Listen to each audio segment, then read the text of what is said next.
Assalamualaikum warahmatullahi wabarakatuh. Selamat pagi untuk Bapak Ibu Guru Penguji. Nama saya Diajeng Aulia Cahyono dari kelas 12 MIPA 5 absen 14. Di sini saya akan melaksanakan ujian praktik biologi dan saya mendapatkan tema ujian yaitu keanekaragaman hayati. Keanekaragaman hayati adalah variasi makhluk hidup mulai dari gen, spesies hingga ekosistem pada suatu wilayah. Dibagi menjadi 3, yaitu tingkat gen, tingkat spesies, dan tingkat ekosistem. Gen dapat dikenali dengan ciri-ciri yang memiliki variasi, nama ilmiah yang sama, serta perbedaan morfologi yang tidak terlalu mencolok. Dapat disebut juga dengan varietas. Lalu, spesies merupakan tingkat rendah dalam satuan dasar klasifikasi biologi. Kemudian, ekosistem. Ekosistem adalah suatu sistem ekologi yang terbentuk oleh hubungan timbal balik tak terpisahkan antara makhluk hidup dengan lingkungan.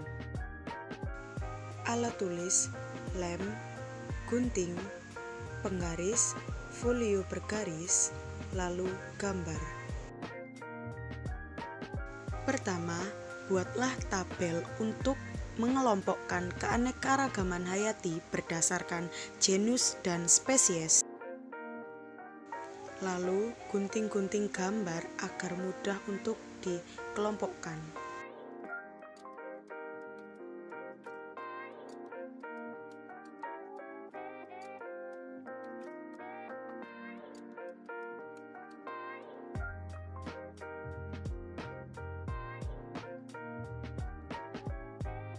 Setelah digunting semuanya, tempelkan gambar pada tabel berdasarkan pengelompokan masing-masing. Setelah itu, beri nama pada gambar.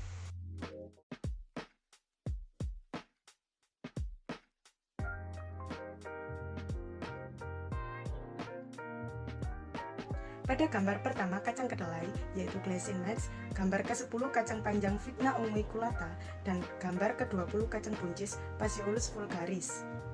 Bukan merupakan satu spesies, tetapi dapat dikelompokkan dalam satu famili yang sama, yaitu famili Fabaceae, yaitu suku polong-polongan. Lalu berikutnya terdapat beruang coklat, beruang kutub, panda, dan beruang madu. Mereka dapat dikelompokkan dalam satu spesies yang sama.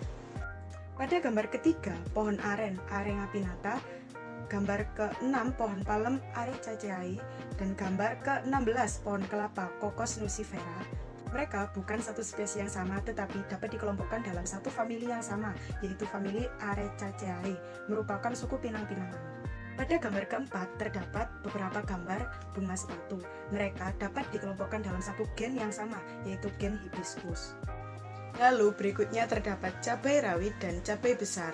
Mereka dapat dikelompokkan dalam satu spesies yang sama.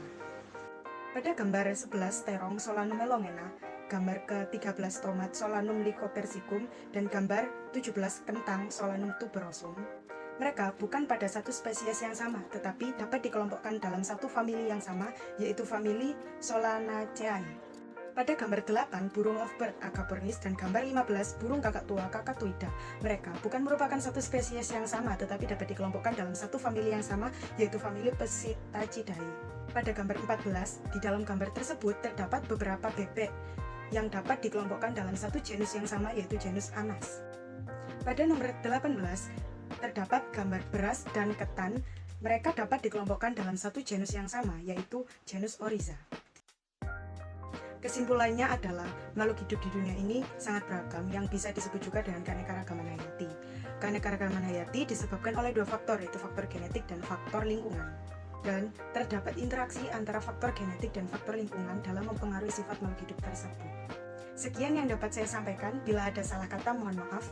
Terima kasih telah menonton. Wassalamualaikum warahmatullahi wabarakatuh.